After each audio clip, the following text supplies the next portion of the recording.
मध्य प्रदेश के 82 लाख किसानों की टेंशन बढ़ाने वाली खबर में आखिर एक रात यानी 12 घंटे के दरमियान ऐसा क्या हो गया कि उस खबर ने तो अब सरकार की ही टेंशन बढ़ा दी और सरकार ने ही बड़ा फैसला ले लिया है।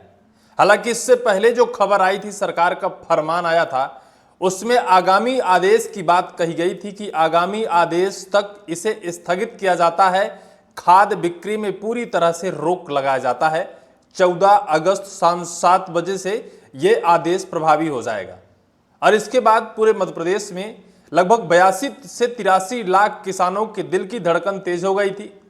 किसानों की चिंता थी कि उनकी फसल आखिर कैसे उपज होगी, कैसे पकेगी और कैसे वो अपनी उपज से अपना जीविकोपार्जन चला पाएंगे। इससे पहले किसान कई समस्याओं से जूझते आ रहे हैं, लेकिन सरकार का किसानों के प्रति नया नया फरमान लादना किसानों की टेंशन बढ़ा रहा था।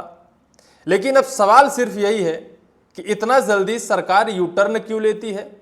सवाल दूसरा यह है कि मध्य प्रदेश में खाद बिक्री पर रोक लगाने की असल वजह क्या है। कहीं कालाबाजारी को बढ़ाना तो नहीं है, क्योंकि जो असल वजह बताई गई है वो वजह कहीं कुछ काफी है नहीं, क्योंकि इस समस्या का समाधान यूं चुटकी बजाकर किया जा सकता था। जिस समस्या का हवाला देकर खाद बिक्री पर प्रतिबंध लगाया गया वो वजह कहीं बड़ी वजह समझ आ नहीं रही है।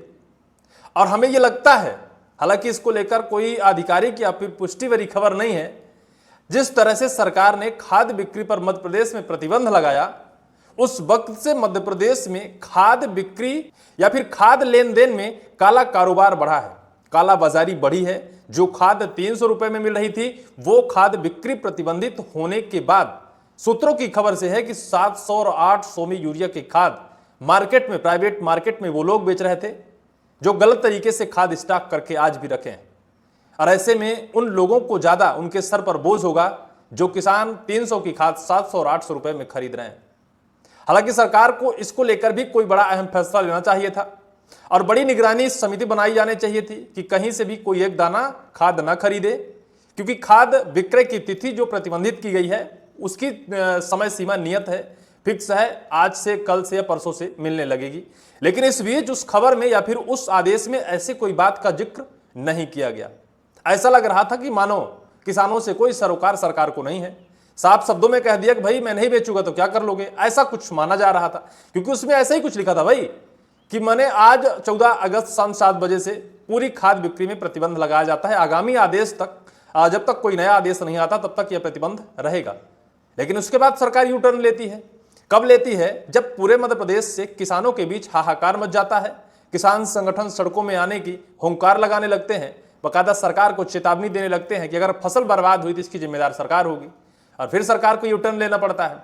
अब आपको हम पूरी उस विस्तृत रूप को बताते हैं कि सरकार ने क्यों प्रतिबंध लगाया, क्यों इतना जल्दी सरकार ने यू टर्न लिया, आखिर क्या वजह है। दरअसल खाद बिक्री को लेकर हमेशा से कालाबाजारी की लगातार खबरें निकल कर आ रही हैं। किसान कभी भी खाद बिक्री को लेकर संतुष्ट नहीं हुआ है। हमेशा से किसान लाइन में और कतार में खड़ा होकर लाठी डंडे खाकर खाद लिया है। लेकिन इस बार सरकार के फरमान ने किसान को और ज्यादा मुश्किल बढ़ा दी। सरकार ने कहा कि हमारे जो IFMS का जो केंद्रीय पोर्टल है जहां से खाद बिक्री का स्टॉक होता है, वो स्टॉक और जो विक्रय केंद्र में रखा स्टॉक है उसका भौतिक सत्यापन करना है, और इस भौतिक सत्यापन करने में समय लगेगा। कितना स्टॉक ऑनलाइन पोर्टल पर है और कितना स्टॉक वितरण केंद्र में है, इन दोनों का मिलान करना था। और इस मिलान के लिए सरकार ने अनिश्चित टाइम किसानों को दे दिया कि भाई हमारे ही अंदर, हमारे ही सिस्टम के अंदर कंफ्यूजिंग है, क्योंकि जो केंद्र है वो भी सरकार का हिस्सा है, जो पोर्टल है वो भी सरकार का हिस्सा है, जो कर्मचारी हैं वो भी सरकार के हिस्से हैं, और जिले में बैठने वाले कलेक्टर भी सरकार के हिस्से हैं। लेकिन इसके बावजूद भी सरकार और सिस्टम में बैठे बड़े अधिकारी और उन्हीं के केंद्र के बीच बड़ा कंफ्यूजन का समय था, बड़ा कंफ्यूजन चल रहा था। तो भाई एक आदेश ही आ गया कि इस कंफ्यूजन को दूर करने के लिए इसका हर्जाना किसान को भुगतना पड़ेगा। किसान को भी खाद नहीं मिलेगी भाई, क्योंकि हमारे बीच बड़ी कंफ्यूजिंग चल रही है कि खाद में पोर्टल में ज्यादा है और भौतिक सत्यापन या फिर खरीद वितरण केंद्र में ऐसा लग रहा है कि कम है या फिर ज्यादा है। इसका मिलान कर लिया जाए। और मिलान का खामियाजा कौन भुगत रहा है? किसान भुगत रहा है, क्योंकि 3 दिन 4 दिन अगर खाद नहीं मिली और 3 दिन 4 दिन फसल में खाद वितरित या फिर खाद छिड़काव का समय लेट हुआ तो फसल प्रभावित होगी उनकी। तो भाई सरकार ने साफ कहा कि सिर्फ भौतिक सत्यापन के लिए ही यह पूरा प्रोपेगेंडा रचा गया, जबकि जो कुछ सरकार ने हवाला दिया है वो कुछ महज घंटों में या फिर चंद घंटों में पूरा किया जा सकता था। सरकार का एक फरमान जारी होता कि जिस जिले में कितनी खाद रखी है वहां के कलेक्टर, एसडीएम और तहसीलदार सभी अपने वितरण केंद्र में जाएं, वहां की पूरी लिस्ट निकालें कि वहां कितनी खाद बची है और वो लिस्ट लाकर सरकार को मेल करें, फॉरवर्ड करें ऑनलाइन माध्यम से। चंद घंटों में यह प्रक्रिया पूरी हो सकती थी, सरकार चाह लेती तो। लेकिन सरकार को यह करना नहीं था। पता नहीं मंशा क्या होती है, पता नहीं कौन जीनियस लोग बैठे हैं, कैसे उल्टी सीधी बात बताते हैं और सरकार के सिस्टम में बैठे बड़े अफसर मान लेते हैं भाई बंद कर दो, अभी इसे मिलान करना है, भाई गड़बड़ी चल रही है, और गड़बड़ी चल रही है अपने बीच में तो किसान भुगते। ये वजह रही, जबकि ये वजह पर्याप्त नहीं है किसान को बताने के लिए कि आपको खाद इस वजह से नहीं मिली। इस बीच किसानों के बीच अफरा तफरी मच गई, किसान परेशान हुए, छोटे से लेकर बड़े किसान और किसान संगठन तक सामने निकल कर आ गए और कह दिया कि सरकार का ये फरमान गलत था या फिर गलत है। जिस तरह सरकार ने किसानों को खाद देने से दो टूक इनकार किया या फिर प्रतिबंध लगाया, ऐसे में किसानों के सामने बड़ी चिंता और बड़ी समस्या उत्पन्न हो सकती है। और फिर सरकार ने क्या किया, 15 अगस्त बीतते बीतते सुबह 16 अगस्त तक यह नया एक आदेश आता है कि एमपी में 82 लाख किसानों को 17 अगस्त से मिलेगी खाद। ये मैंने डेडलाइन फिक्स कर दी सरकार ने कि अभी तक सरकार का जो फरमान था उसमें बड़ा बदलाव कर लिया गया है। अगर ये बात पहले ही बता दी जाती, 14 अगस्त को जब फरमान आया उसी में लिख दिया जाता कि भाई जो खाद आपको नहीं दी जा रही है वो 17 अगस्त से दी जाएगी, 2 दिन का समय आप दे दीजिए, अवकाश का समय है, इसमें सारी समस्याएं दूर कर ली जाएंगी। लेकिन उस वक्त ये सब कुछ नहीं बताया गया।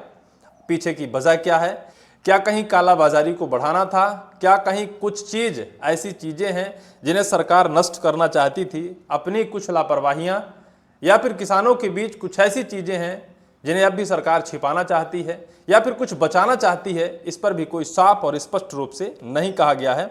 लेकिन एक खबर मैं भास्कर की बताता हूं। मध्य प्रदेश में खाद की बिक्री रोकने के फैसले के बाद सरकार ने अब इसकी टाइम लिमिट तय कर दी है। किसान कल्याण एवं कृषि विकास विभाग के मुताबिक भारत सरकार के IFMS पोर्टल और प्रदेश में खाद विक्रेताओं के स्टॉक का मिलान 16 अगस्त शाम तक पूरा कर लिया जाएगा। इसके बाद 17 अगस्त से खाद वितरण शुरू हो जाएगी। ये सरकार का नया फरमान है।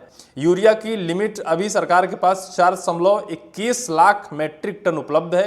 DAP की उपलब्धता 4.10 लाख मैट्रिक टन है। यानी कुल मिलाकर सरकार ने यह दावा किया है खाद की पर्याप्त उपलब्धता सरकार के पास है। और वहीं किसान संगठन ने बिक्री रोकने को गलत बताया और इसी को लेकर हमें लगता है कि सरकार ने बैकफुट में आई। किसानों की अफरा तफरी की वजह से सरकार ने अपने फैसले में तत्काल परिवर्तन किया, किसानों के हित में फैसला किया और किसानों के चेहरे पर खुशी आई। लेकिन आज 16 अगस्त है, कल से खाद वितरण शुरू होगा। कल देखना होगा कि क्या सही टाइम पर किसानों को खाद मिल पाती है या फिर किसानों के सामने ये एक बड़ी चुनौती होगी। क्या कुछ नया फरमान सरकार जारी कर देगी कि भाई अभी थोड़ा और इंतजार करिए?